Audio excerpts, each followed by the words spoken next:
Soul. We read in the Hebrew Scriptures, "The soul that sinneth, it shall die." What is soul? Is it a reality within the mortal body? Who can prove that? Anatomy has not decried nor described soul. It was never touched by the scalpel, nor cut with the dissecting knife. The five physical senses do not cognize it. Who then dares define soul as something within man?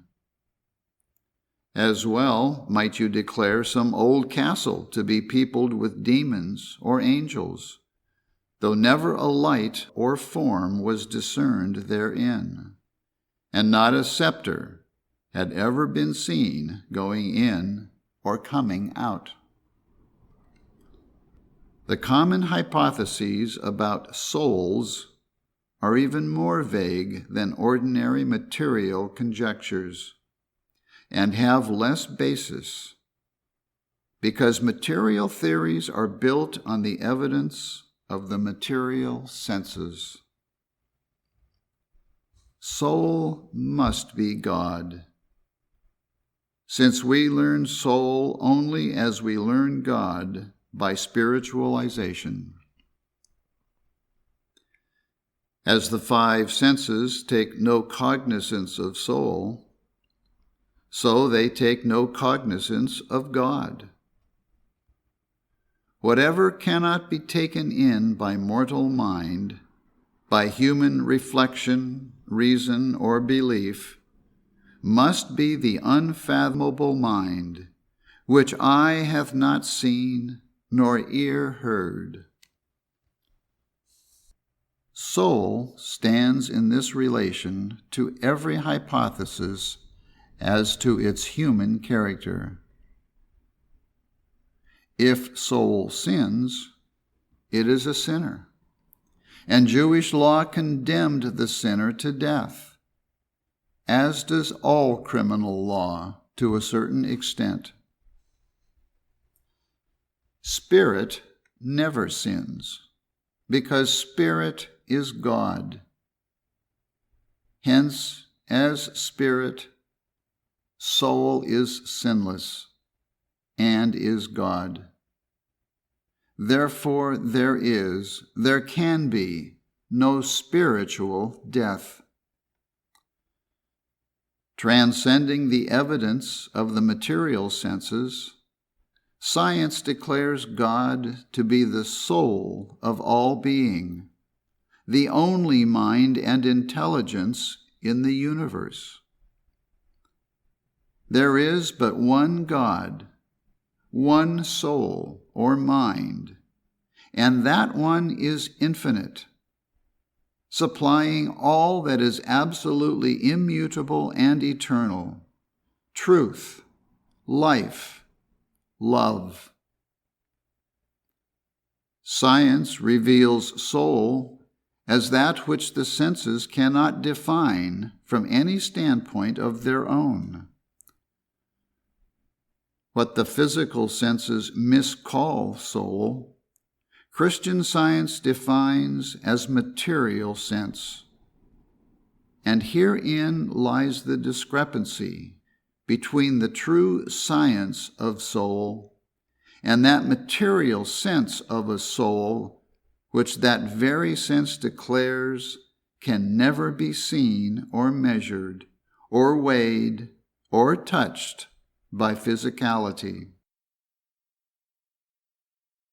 Often we can elucidate the deep meaning of the Scriptures by reading sense instead of soul, as in the 42nd Psalm, "Why art thou cast down, O my soul?" Sense. "Hope thou in God," soul, "for I shall yet praise him, who is the health of my countenance, and my God." My soul, immortality. the Virgin Mother's sense being uplifted to behold spirit as the sole origin of man, she exclaimed, "My soul," spiritual sense, "doth magnify the Lord." Human language constantly uses the word soul for sense. This it does under the delusion that the senses can reverse the spiritual facts of science, whereas science reverses the testimony of the material senses. Soul is life, and being spiritual life never sins. Material sense is the so-called material life. Hence, this lower sense sins and suffers, according to material belief, till divine understanding takes away this belief and restores soul, or spiritual life. "He restoreth my soul," says David.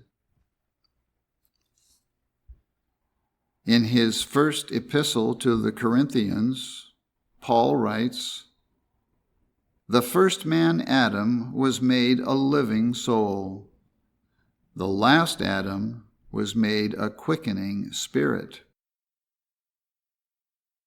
The apostle refers to the second Adam as the Messiah, our blessed Master, whose interpretation of God and his creation, by restoring the spiritual sense of man as immortal instead of mortal, made humanity victorious over death and the grave.